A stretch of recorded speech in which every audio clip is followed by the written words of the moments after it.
So I just finished a closing, and I decided to go ahead and just give you some tips that I thought of at the top of my head after going to this closing. So it's going to be very quick, very brief, so just pay attention. Step one, so when you go into a closing, the first tip is that you always have to take a copy of whatever identification they have, whether it's going to be a driver's license or it's going to be a passport or whatever it is. So just make sure to have something, if their table or whatever, take a photo of it on your phone and send it to your printer so that you can attach it in the big packet that you're going to send back to the attorneys or the closing company or wherever it's going to go. Another thing is to make sure to highlight your packets beforehand. I always do that before I leave, but don't use the stickies, in my opinion. I know people say they use the stickies like this that say sign here, but what happens is, and like what just happened in this previous closing, is that the individual gets confused sometimes, meaning that they will focus on the stickies and not more so the highlighted portions. Also, it's saving you money in the long run because you are not going to have to spend so much money on stickies because, for example, this closing document and most documents are over 100 pages. This was 130 pages that I just had. So that means I would have to use maybe stickies for about 50 of those because I'm pretty sure there was about 50 different signatures that that person had to do for this particular closing. And it's always a lot of signatures like that. So save yourself money and just go ahead and highlight on the document. With that being said, make sure that the individual is going through the whole document. So that's something I had to notice with this individual because normally, and even with myself, when I'm flipping through documents like this, I flip and then I sign. Flip, you know what I'm saying? I don't remove the whole document. And the reason that that's an issue is because sometimes there are signatures that need to be at the very top of the page, to the left of the page, to the right of the page. They might have written something in and said sign here or initial here. So you need to make sure that the individual is removing every sheet of paper, which leads me to the next part. When the individual is removing every sheet of paper, your documents, okay, my camera died, but when they're removing every sheet of paper, your documents are going to start to get all messed up and discombobulated. So make sure that you're keeping them in order because it's such a hassle to have to reorganize 100 different documents and sheets of paper. Also, make sure you're also paying attention to their signature. So, for example, sometimes it's going to have their name at the bottom where they need to sign, but it's also sometimes going to have their initial, and most people don't sign with their initial. So just to make sure, tell that individual like, hey, can you go ahead and write your initial in when you're doing your signature? You know what I'm saying? So that everything is consistent through the document because some people are really sticklers about that, and that's something that you want to have.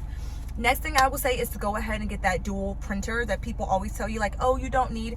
Yes, you do. You do need that printer because what ends up happening is if you're trying to go to FedEx, that's going to be way too much money because if you're already doing it like 20 cents a sheet of paper, that's like 100 sheets of paper for 20 cents. And that's going to total up to a ridiculous amount, especially when you're doing scanning, because if they ask you to scan the documents back, they might throw a little bit of money on top of that, right?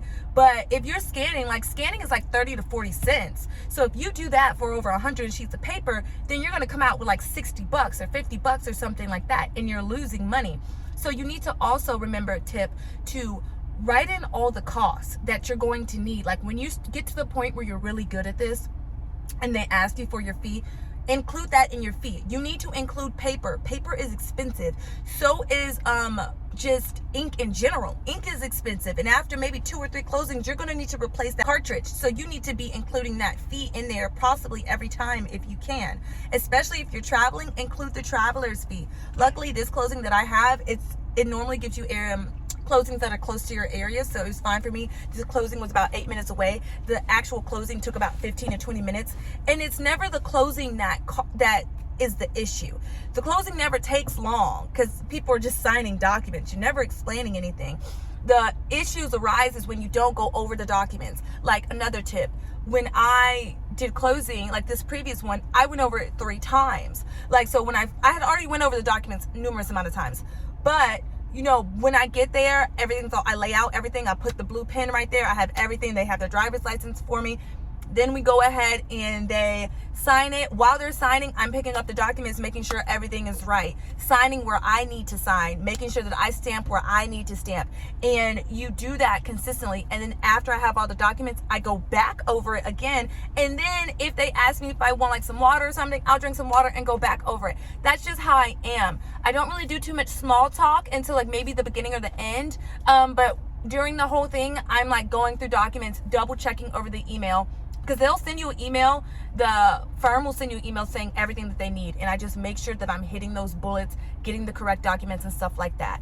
When we go back to the printing and the scanning, I mean, you can get a printer for like $200 or $300 that includes all of that, but don't get a printer that has like a scanner where you have to scan one time, right? Like one document. No, you need to get it where it shoots through and everything's just happening as fast as it can. And if you can, get a Wi-Fi printer instead of one that connects to Wi-Fi versus connecting to all the cords. Because honestly, like with this specific company that I use, they give you in advance. They give you notice in advance, and most companies don't do that. I've had some closings before where I'll get the notification and it's like, we need you this evening, you know, we need you tomorrow, you know, time where you don't have the time to look over the documents as much. So with that being said, if you got the email and I was at work and I had the Wi-Fi printer, then I would be able to print, and if I click print, it'll be printing off of my printer at home. So then when I get home, I can go ahead, look over the documents, highlight the documents, give it to the individual.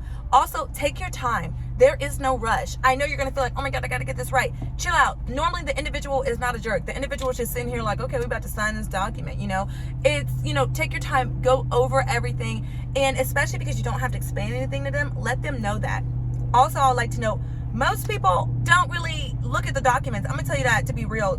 And it may be because they've already seen the documents beforehand and they know that this is just a signing. But most individuals aren't sitting there asking you like 1,000 questions. And if they are, you can just be like, hey, you know, I'm not an attorney. I'm not supposed to really be answering these questions. I'm just here to notarize your documents and etc. XYZ and make sure that it's signed. That's what you would say. Some other tips that I have would be, I know I also have a video showing you what my day-to-day is when I actually have a closing, and just showing you from beginning kind of to end how it is, and just giving you more tips. That'll be released probably later on this week. So go ahead and subscribe and comment below to see that. And then I'll also do another video next week, possibly just saying, it'll either be this week or next week, saying what's in my notary bag, so you'll know what you need to carry every time you go into a closing, if you guys find that helpful. I'll leave you with, make sure that you just read the entire email that they send you. They'll send you about 2 or 3 emails. Read the emails, be responsive, and you will be good. The goal here is to get with the actual firm that will consistently use you, so that you don't have to keep searching and applying to thousands and thousands of firms. What I would say is that it's important to get the type of size that you would need for the paper. Meaning, so they'll either ask you to have it printed legal, or it can be regular paper, but it still needs to fit to the screen, or the PDF screen is sometimes what they'll say. So that just means it needs to be able to be printed off in a PDF format. So that's why it's important to have the dual tray printers. So then if you have the printer, you'll be able to print off both legal and regular copy paper. So it's important to realize what kind of format that you're actually printing the paper in. I hope that those tips helped. Write down in the comments below if you have additional questions. I'm here to help. But yeah, tune in for the next videos that will be posted this week and next week. And remember to subscribe. Okay, thanks.